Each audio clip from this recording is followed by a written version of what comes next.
Welcome to Mics&Men. We're back again, and this is a commentary on the culture, debating topics across current affairs, music, sports, art, discussing things that matter, things that don't. You can find us on Twitter and Instagram at Mics&Men. You can check us out on YouTube, on Chill V. Don't forget to subscribe. So kicking off, and today the men behind the mics are myself, Kwabna. And myself, Kwabna. I was about to say Kwabna. There's only one, bro. Crafty. There's only one. There's only one. Whatever. There's only one. So we have a few things to sink our teeth in today. But actually talking about things that we need to sink our teeth into. So Suya, are you a fan of Suya? Yeah, of course. He says, of course. Of course. Crafty, where are you from? Nigeria. Okay, so that's there it is.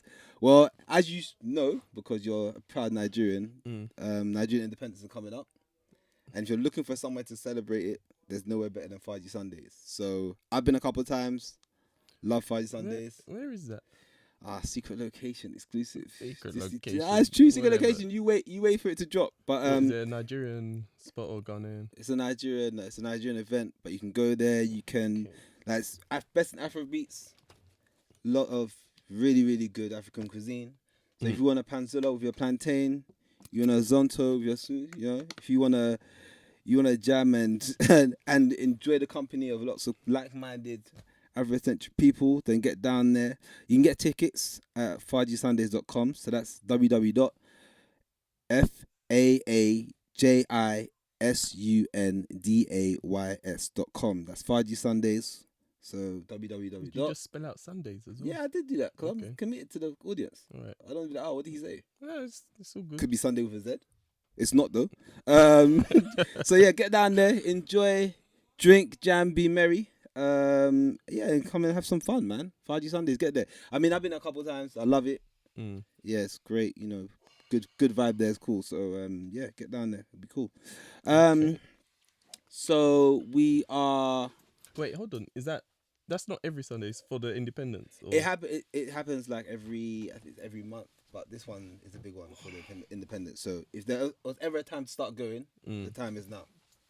So I like the way this guy just rolled in. The return of Marky Mark. Yeah, allow me. Marky Mark, what's going on? Yeah, so we got another man behind the mic today. How are we all today? Good, man. We're missing you, bro. Yeah, we miss you too, man. Miss you too. It's the latest, just done intros? Yeah. Just come in seamlessly, so it's cool.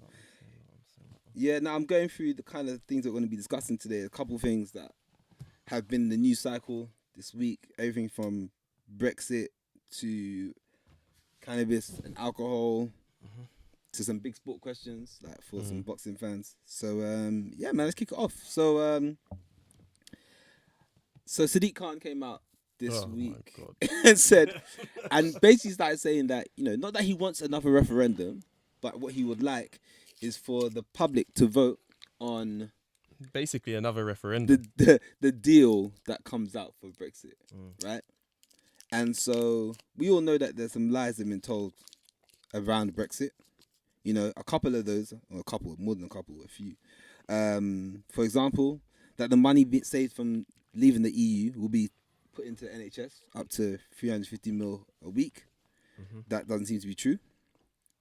A free trade deal with the EU will be the easiest thing that they can do, but it's proven to be quite difficult.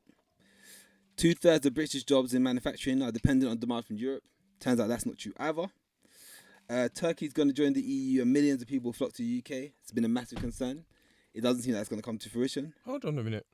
All right, so go on, continue. Sorry. Yeah, Brexit will lead to Scotland asking for renewed independence, which isn't actually true because, a lot of them voted to remain. So it's like... In Scotland, yeah? Yeah. So these are a bunch of things that people have been saying were promised when they were talking about Brexit, right? And we could go over Brexit till the cows come home, but we've only got a limited amount of time. My question to you guys, though, is should the public be responsible for making or voting on Brexit when they were ill-informed? Are they responsible for it? Basically, my viewpoint is they were informed as much as they would have been, and if they do another vote now, they're probably the same. They could say they're more informed, but they're probably more confused with what's been going on, what it means here and there. So there's no point putting it out to the public again. We've made that. We've had a vote. We've decided. What's annoying is that it seems like the government are clearly not trying to do what's best for Britain. They're still trying to do, whether it's party politics or trying to remain because of the pressures that outside forces, whether like rich or conglomerates and big business and so on. And I think it's quite obvious.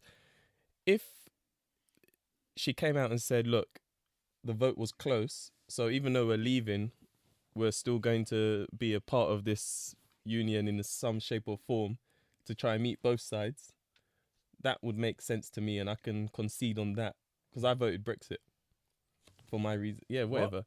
I voted Brexit. What you mean, whatever? But okay, no, because I saw the way you rolled out the facts. Yeah, Like, yeah, oh, yeah, this is a lie, this is a lie, and it's all Brexit lies, isn't it? Hold on. No. Reasons? What are your reasons why you voted? We could get into this, but it'll take a long time. But Summarize, please. Yeah, summarize. When I studied economics, for example, we learned about the EU, and it's supposed to be a trading bloc. It's become far too political, and they want a United States of Europe. They can try and sugarcoat it left, right, how they want to do it, but it's obvious that they want to make all member states on the same level playing field. Yeah. And remember, there's a lot of things to watch with the EU, and it's how they make their laws, how they get their directives, and it's all big business that kind of tell them or give them suggestions, which eventually become law. So if it's roads and stuff like that, eventually they want all roads to have the same kind of signs and the same kind of layout and everything like that. It will take time. There's the army that they said they are going to do, not going to do. It looks like they're still pushing for it. But ultimately, it's protectionism, and it's not good for the rest of the world. And at the same time, the rest of the world will leave behind the EU because the EU stifles innovation. It stifles innovation? Yeah, it does. Because what it does is it doesn't like to compete with the rest of the world. So yes, China have steel and they could produce it cheaper and so on. And you're going to stop China selling steel to Europe to save the companies in Europe, for example. Okay. So you're going to put up tariffs, you're going to put quotas, all sorts of stuff. But where's the competition? Where's the innovation that, we're losing business, what can we do to change it? How can we improve? So there's a lot of things. Africa as well, there's lots of food stocks there, and it's all kind of manipulated by the EU in terms of what they bring in, how they bring it in, and what deals they're doing with the farmers, XYZ. So there's a lot to unpick, but I voted Brexit on the economics point of view, and the UK will be far more prosperous outside the EU. Obviously, the argument is we don't produce anything, but they have the financial services, which is what they pushed for years. But also, pharmaceuticals, is that not a big thing anymore? Pharmaceuticals are the biggest. They're the biggest culprits in all of this. No, but I'm talking about what's produced here. Pharmaceuticals is a big part of what. It's big business, and it's global pharmaceuticals. No, of course it is. By the same way, like financial services, it's not like it only exists in this country. No, of course, it's a big part of it. Yeah, the services. Okay, so you've made those points. So Mark, when Crafty dropped the fact that he's a Brexiteer, I hope this isn't catching it, bro, because I don't catch whatever you've got this Brexiteer luggy nonsense. But I just didn't understand until he made his points. I didn't understand why he would vote Brexit. Like, I just didn't get. I couldn't. From my point of view, it was a bad move, and I just don't think they explained it to the people properly. But that's my question, though. So, because it wasn't explained properly, a lot of people thought that wasn't, and there was a lot of marketing involved. For example, large factions made us believe that it was about immigration. Yes. People yes, coming in. No, but that's what the media No. did. Let me finish. This is But what the I'm media saying. is a okay. powerful tool, so exactly. people believe So the media. who's the responsibility? Like, because a lot of the media came out and said, you know, if we vote Brexit, then we won't have to deal with all these immigrants coming in, and then effectively They're taking people, our jobs. Exactly, people made it about that, you know, and then people they like, made it about that a lot. people who are on the council estates were talking about foreigners coming in and taking their jobs. Yeah. But Chantel might be on the council estate, but Rupinder's coming from India or whatever, and she's becoming a doctor, and Chantel's working in like, you know, Tesco's. It's not the same thing. Quite, So what I'm it's trying to even say, worse than that. no, it might be. Do you know worse than why? that, Because but my point is this. Mm. So based on that fact, right? And Mark, I'm asking you: do you think that the public needs to take responsibility for not being fully informed and not going to search that information, or can we just say, I do "Oh, well, actually. we weren't." I do think that the public should have. If anything, you do your research, isn't it? You know a bit, find out a bit more, dive in a bit more, and find out what it is and what it isn't. You can't just go by what the media are telling you. If the media always, some of their information is clearly wrong. They have an agenda. So, but yeah, they have an agenda, exactly. It's not even wrong. It's falsified on lies. Do you get what I mean? Yeah, of course. They don't give you wrong information. They give you the right information for them. Yeah, for their own agenda. purposes. Yeah. Yeah. But then it's like, because we can't say, okay, well, we know that the media are going to do that, right? We know that they're going to come with their agenda. So you do your own research. You do your Yeah, own you do research. your own research. You should do You your own should research. do. But I think you're right in the way they portrayed it with the workers and like they're losing out on their jobs, and the pure Englishman or English woman So with can't with get that, their jobs anymore because, you know, other workers are just taking their jobs. So I remember when the vote was coming around the first time, before the vote, and they were doing, you know, like they'll do documentaries or news bulletins and stuff. I think it was either, I'm gonna say Channel 4, but it might have been BBC. But then what they did was they interviewed the public. How do I not know this is falsified? you don't, do Do you you? know what I mean? It's like, Oh, is it what I'm saying- is it Channel 4, is it BBC? What's going on, bro? Yeah, you don't. Look, I don't care what you think of what I say, Yeah, I wish you did care. but We're on this thing but I'm together. I gonna wish you say cared, it. bro. I'm gonna say it anyway. You can believe me or not, whatever. But look, I watched it, and Yeah. basically they just did a few interviews. But they interviewed Brexiteers, and the three people they got, there was one scruffy-looking guy with a BMW and a vest on, Yeah. and this was broad day, like noon, so he hasn't got a job. He might have a job. It might be night summer. shift. It might be summertime, bro. Yeah. Vest- You're Yeah, judging, This is the only bro. summer You we've never had. know. This was 2 years ago. But basically, they interviewed him. They interviewed another girl who was probably about 18. Clearly didn't have half a brain, like to me anyway. And then they interviewed someone else. And then for the Remain side, they're in London, interviewing a guy in London in a suit, obviously on lunch or whatever. And then another woman dressed like office workers. Yeah. So you just think, why are they interviewing those two Remainers and those two Brexiteers and trying to make it look like, okay, these Brexiteers or whatever, No, come. clearly don't have, like you. It was so orchestrated in a way where you're just like, these viewpoints, what you've just shown us doesn't have any value. So And if you're not looking for these things, you might just it might just skip over your head. You might just pass it by, not realizing. So you think if we were to vote again, you don't think the vote would change? There's no vote again in my eyes. But if I'm there not was even a answering vote that again. hypothetical. You're not answering that. But do you know what? The thing is, they say, oh, some people have changed from Brexiteers Yeah. to Remain. But then there's reports that some Remain have changed to Brexiteers when they find out more about the EU. So I think, in case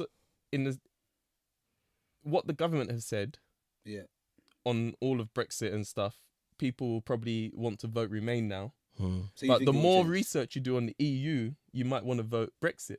Yeah. That's the way I see it. But do you that's think it fine. will change? Yeah, but do you think it will change? If you, I think it'll be close again, and it'll be either way. now listen, this sitting on the fence stuff you're How doing. am I? I'm not sitting on the fence. I need a decision, bro. No, look how tight the vote was. Nah, it was tight. Exactly. You still have to call it though. So it could go. I It could think it swing would change. 2% one way. It could Definitely. be 2% in favour more of the Brexit. That still goes one way. Crafty, that still goes one way. So pick one, bro. I pick Brexit. So you think if we did it again? But I'm telling you, I think it's hard to. It'll It's be hard hard to to tell. call. It's hard to Yeah, call. it'll be hard to call. But if you had to pick one, it's gonna go one way. Which one's it gonna be? I think if the media has the same influence it has like 5 years ago, then we'll be remaining. But a lot of people have wisened up to what they see and hear. If you're looking at things like the Skripal case, you can have a view on it. You can have a alternative view. You know, so people are wisening up to how things are said to them, and how they break it down. Yeah, how it's broken down. But I don't know. There's still a lot of people out there that I'm just happy can't be bothered to do any research, which is fine. Yeah. But I'm just happy you made the decision eventually. And I'm proud of you. What decision? Brexit. Mark, if we had to vote again, do you reckon it was changed? I think it would change marginally. Because nothing's really been done since then, has it? So we'll talk now. So people might think, you know what, it was all talk, so they might change their views. See, I'm working clinical, bruv. Clinical, but came in. He's a Remain and he wants the decision reversed. Look at this Brexit. It's very easy in that situation, isn't it? Alright, listen. Anyway, we won, so we won, you know. You know, that's the way I see it, anyway.